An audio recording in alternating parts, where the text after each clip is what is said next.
मैं हूं नज़ीर खान और मैं मौजूद हूं Netaji Subhash medical college and hospital के हेल्थ स्टूडियो में। हम हर रोज़ लेके आते हैं आपके लिए इंफॉर्मेटिव वीडियो और हर रोज़ नए नए डॉक्टर से हम आपकी मुलाकात कराते हैं। वो जिस फील्ड से ताल्लुक़ रखते हैं उस फील्ड के बारे में हम आपको ढेर सारी इन्फॉर्मेशन देते हैं। ख़ासतौर पर आपकी सेहत का हम पूरा ख्याल रखते हैं। आप सेहतमंद और सेहत याफ्ता कैसे बने रहे, इसलिए हमारे साथ हर रोज़ नए नए डॉक्टर मौजूद होते हैं। आज हमारे साथ मौजूद है न्यूरो सर्जरी डिपार्टमेंट के neurosurgeon doctor Kundan. Doctor Kundan, आपका हमारे health studio Netaji Subhash medical college and hospital के में बहुत बहुत स्वागत है। जी नमस्कार। डॉक्टर कुंदन, हम सबसे पहले जानना चाहेंगे कि मतलब जो न्यूरो के केसेस आपके पास आते हैं जी वो किस तरह के केसेस इस हॉस्पिटल में आपके पास ज़्यादा देखने को मिलता है? सभी प्रकार के आते हैं, जैसे सिर में दर्द हो गया, चोट लगे, गंभीर मरीज भी आते हैं, ब्रेन हेमरेज वाले भी आते हैं, बीपी बढ़ने की वजह से जिनका ब्रेन हेमरेज हो जाता है वो भी आते हैं। कमर दर्द या गर्दन में दर्द, स्पाइन का जो प्रॉब्लम होता है, नसों का दिक्कत होता है, वो भी मरीज हमारे पास आते हैं। जिनको लकवा मार गया है वो भी आते हैं। जी सभी प्रकार के न्यूरो सर्जरी के जितने भी मरीज हैं सारे आते हैं यहाँ पे। जी। और न्यूरो सर्जरी के केसेस, नंबर्स ऑफ केसेस बहुत आते हैं। जैसे Netaji Subhash medical college and hospital जो कि बीटा में है और आप यहाँ पे कार्यरत हैं और काफ़ी दिनों से आप यहाँ पे काम कर रहे हैं, यहाँ पे आपका काम करने का अनुभव वो कैसा है? काफ़ी बढ़िया है। और यहाँ पे एक चीज़ और अच्छा है कि पेशेंट के डिपेंड क्वालिटी के हिसाब से चार्जेस भी बहुत कम लगते हैं। जी। एंड सारे फैसिलिटीज़ यहाँ अवेलेबल हैं। सीटी स्कैन, एमआरआई, एक्सरे सारे हो जाते हैं। सारे डिपार्टमेंट्स हैं यहाँ पे, कहीं दूर जाने की जरूरत नहीं पड़ती है। जी, सारे डॉक्टर्स यहाँ पे एकजुट हैं और सारी एक टीम, हम कह सकते हैं टीम्स हमारे साथ है। हाँ, एक टीम वहाँ जो टीम यहाँ पे मेहनत कर रही है और लगातार लोगों की सेवा कर रही है। जी जैसे आपने कहा कि यहाँ पे सारा इन्वेस्टिगेशन हो जाता है, ख़ासतौर पे सीटी स्कैन है, एमआरआई है, ये सब चीज़ें हो जाती है। अगर हम कॉस्ट की बात कर रहे हैं, कम दाम में और अच्छा इलाज यहाँ पे जी हो रहा है। जी हाँ डॉक्टर कुंदन, जैसे कि जो मरीज़ यहाँ पे आते हैं, क्योंकि यहाँ पे जो नियरेस्ट है मनेर है, आरा, बीटा, नौबतपुर, रोहतास और उससे भी दूर दूर से लोग आते हैं, तो यहाँ पे उनको कैसा एक्सपीरियंस होता है? क्योंकि आपके पास जो ओपीडी में पेशेंट आते हैं तो उनका क्या खर्च आता है, किस तरीके से उनको आप लाइन ऑफ ट्रीटमेंट देते हैं और कैसे उनको आप एडमिट करते हैं? अब कोई बहुत सारे ऐसे पेशेंट होते हैं जो बहुत दूर दूर से भी आते हैं, गया से भी आते हैं, पालीगंज से भी आते हैं, पटना से भी कुछ मरीज आए हैं। उनका जितना भी मरीज से हमने बात किया है सबका यही है कि यहाँ का एक्सपीरियंस में काफ़ी अच्छा लगा। जी क्वालिटी जो है काफ़ी अच्छा है, टीम वर्क यहाँ पे अच्छा है, और जितने इन्वेस्टिगेशंस होते हैं सारे यहाँ पे हो जाते हैं, कहीं जाने की जरूरत नहीं पड़ती है और सस्ते दाम में हो जाते हैं। जी, मतलब सरकारी रेट्स में हो जाते हैं। आयुष्मान के भी बहुत सारे आयुष्मान कवर पेशेंट हमारे पास बहुत ज़्यादा है यहाँ पे। जी। ब्रेन हैमरेज के पेशेंट, जो खासतौर पे ब्रेन हैमरेज के पेशेंट आपको जो दिखने को मिलते होंगे, वो किस ड्यूरेशन या किस मंथ में सबसे ज़्यादा आते हैं? ऐसा कोई मंथ फिक्स नहीं है।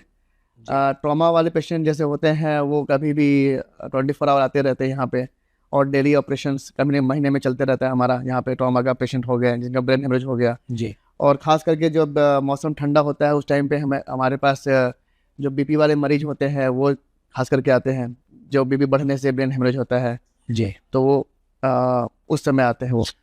जैसे आपने कहा कि ट्रॉमा पेशेंट है, रोड एक्सीडेंट पेशेंट आपके पास ज़्यादा आते हैं, ब्रेन हैमरेज वाले पेशेंट ज़्यादा आते हैं।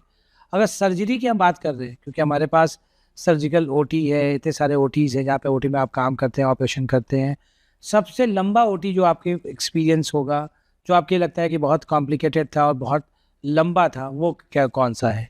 ब्रेन ट्यूमर, जैसे लास्ट टाइम जो हमने ऑपरेट किया है ब्रेन ट्यूमर था, मेनिंजोमा था, काफ़ी बड़ा था। जी तो वो पेशेंट्स जो होते हैं उसमें थोड़ा टाइम लगता है और काफ़ी प्रिकॉशन लेना पड़ता है ताकि नॉर्मल ब्रेन डैमेज ना हो, पेशेंट का आउटकम अच्छा रहे, पेशेंट यहाँ से चल के जाए या फिर मिनिमम साइड इफ़ेक्ट में, मिनिमम कॉम्प्लिकेशंस में यहाँ से जाए। हाँ, जैसे आपने कहा कि ब्रेन ट्यूमर के जो पेशेंट यहाँ पे कंटिन्यूसली आ रहे हैं और आपका इलाज भी काफ़ी अच्छा है और आपको सेटिस्फेक्शन जब तब मिलता है जब आपके पेशेंट यहाँ से अच्छे होके जाते हैं और आपने कहा चल के जाते हैं, तो ज़्यादा डॉक्टर्स के लिए खुशी की बात होती है। ट्यूमर के जो केसेस होते हैं उनके जो बड़े, आपने कहा जिनका बड़ा ट्यूमर होता है उसमें टाइम टेकन बहुत होता है। टाइम टेकन की बात करें तो तकरीबन कितने घंटे की वो सर्जरी होती है? मिनिमम 4 to 5 आवर्स लग जाते हैं, बड़े ट्यूमर्स होते हैं जी, मिनिमम 4 to 5 आवर्स। 4 से 5 घंटे लगातार आप लोग मेहनत करते हैं। अच्छा, ट्यूमर की अगर हम बात कर ही रहे हैं, ब्रेन ट्यूमर की, तो आप हमारे दर्शकों को क्या सलाह देना चाहते हैं कि जो ट्यूमर के जो काउजेज़ होते हैं या किस वजह से ये बीमारी बढ़ रही है, अगर मैं इस पे भी बात करूं, कि लोगों का हेल्दी लाइफस्टाइल कैसा होना चाहिए, उस पे आप हमारे दर्शकों को बताएं। जैसे ट्यूमर जो है, ब्रेन ट्यूमर, जब पेशेंट आता है तो खास करके वो कंप्लेन करता है कि बहुत लंबे समय से सिर में दर्द रहता है। वो उसको नज़रअंदाज करते हैं, या तो बाहर किसी लोकल जगह से या दुकान से जी। वो दवाइयाँ लेते रहते हैं सिर दर्द की। जब तक वो ट्यूमर बहुत बड़ा ना हो जाए या कुछ और ना प्रॉब्लम क्रिएट करे, तब तक वो दवाइयाँ खाते रहते हैं।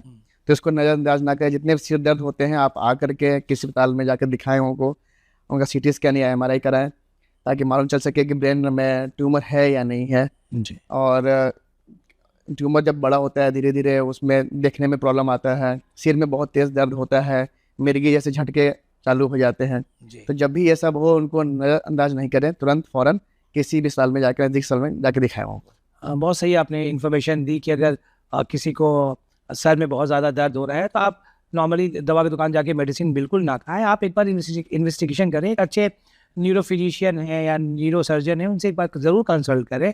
डॉक्टर कुंदन, आपने तो बताया कि ब्रेन ट्यूमर में ये टाइम टेकन है और नंबर्स ऑफ केसेस आपने यहाँ पे नेताजी सुभाष मेडिकल कॉलेज में हॉस्पिटल में आपने किया है।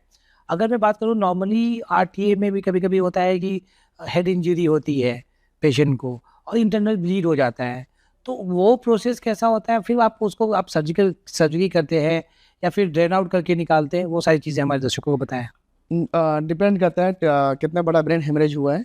अगर छोटा ब्रेन हेमरेज है और पेशेंट ठीक ठाक है तो हमें कंजर्वेटिव रखते हैं, दवाइयों से कोशिश करते हैं जितना निकल जाए बाहर। जी। अगर बड़ा ट्यूमर होता है, पेशेंट ख़राब हो रहा होता है, GCS स्कोर एक होता है, अगर वो कम है तो ऑपरेटिव प्लान करते हैं। ब्रेन हेमरेज के साइज़ के डिपेंड अकॉर्डिंग देखते हैं उसके, और ब्रेन में कितना प्रेशर है उसके अकॉर्डिंग देखते हैं। ऑपरेटिव होता है, ऑपरेटिव करने के बाद कैसा है, हमारे मरीज यहाँ से सही घर गए हैं, कुछ कॉम्प्लिकेशंस लेके गए हैं, फिर कॉम्प्लिकेशंस लेके गए हैं, लेकिन मोस्टली वो ठीक हो गए हैं यहाँ से। और बहुत खुशी होता है जब ऐसे मरीज आते हैं। जैसे पिछले बार जो हमने एक ऑपरेट किया था ब्रेन हेमरेज का पेशेंट, वो कल आया था, कल काफ़ी वो खुश था, वो चल के आया है और थोड़े से उनके एक हाथ एक पैर में कमजोरी है, लेकिन पहले से बहुत बेटर है और बहुत वो कल खुश होकर के सबको मिठाइयाँ बांटा गया है। तो यही चीज़ें जो पल होती है एक डॉक्टर्स के लिए बहुत खुशनुमा पल होता है कि जब आप मेहनत करते हैं और किसी ऑर्गेनाइजेशन के साथ काम करते हैं और मरीज़ खुश होकर जाता है, और आपने जैसे कहा कि मिठाइयाँ बांटा और सबको दिया, तो शायद आप अपनी टीम को ज़रूर कहेंगे कि अगर दोबारा वो आते हैं तो उनका हम एक वीडियो शूट करें, ताकि उनकी भी वीडियो और टेस्टिमोनियल वीडियोस हमारे वेबसाइट पे और सोशल मीडिया पे ज़रूर। जी बिल्कुल। डॉक्टर कुंदन, और आप हमारे व्यूअर्स को या हमारा जो ये सेगमेंट देख रहे हैं, ख़ासतौर पे हमारा जो मोटिव है और मकसद है और विज़न जो है कि लोगों को सेहतमंद रखना है और बीमारियों से दूर रखना है, और अगर किसी को कोई मर्ज़ और बीमारी हो जाती है तो वो ज़रूर Netaji Subhash medical college and hospital में आएँ और अपना इलाज कराएँ। क्या आप आखिर में आप मैसेज देना चाहते हैं हमारे दर्शकों को? किसी प्रकार का जैसे BP की बीमारी होता है, आजकल बहुत सारे मरीज ऐसे आते हैं जिनको BP की बीमारी है और वो मेडिसिन सही से नहीं ले रहे होते हैं, या फिर वो कभी ले रहे हैं कभी नहीं ले रहे हैं, बाद में वो ब्रेन हेमरेज में भी कन्वर्ट होकर आते हैं। कुछ मरीज ऐसे होते हैं जिनको स्पाइन में प्रॉब्लम है, दर्द है काफ़ी लंबे समय से, वो बस दवाइयाँ खा रहे हैं लोकल से और अपना किसी तरीके से टाइम निकाल रहे हैं, प्रॉपर इलाज नहीं कर रहे हैं, और बाद में जब वो आते हैं तो बहुत ज़्यादा सीवियर पेन में आते हैं या क्रॉनिक पेन में आते हैं, और या फिर एक पैर ढंग से काम नहीं कर रहा होता है या लैट्रिन पेशाब में उनको प्रॉब्लम आने लग जाता है, वो आते हैं हमारे पास। तो इन सब बीमारियों को नज़रअंदाज नहीं करें, तुरंत जाए कहीं भी या फिर यहाँ आकर के CT स्कैन हमारे डॉक्टर से बात करें, हमारे कराएं और देखें कि नस तो नहीं दबा हुआ है, क्योंकि ये बाद में जा करके प्रॉब्लम आप ही क्रिएट करना होना है। चलिए, बहुत शुक्रिया आपने अपना कीमती वक्त निकाला, बिकॉज आपकी नंबर्स ऑफ OPDs में लोग आपका वेट कर रहे हैं और आपने हमें टाइम दिया, इसलिए क्योंकि हमारे दर्शकों को ज़्यादा से ज़्यादा इन्फॉर्मेशन मिल सके। इन्फॉर्मेटिव वीडियोज़ है ये, ख़ासतौर पर आप हेल्दी रहें, इसलिए हर रोज़ हम इन्फॉर्मेटिव वीडियोस आपके लिए अपलोड करते हैं, लाते हैं और दिखाते हैं। हम मौजूद हैं Netaji Subhash medical college and hospital के हेल्थ स्टूडियो में। अब वक्त हो चला है आपसे अलविदा कहने का, मुझे यानी नज़ीर खान को दीजिए इजाज़त। नमस्कार।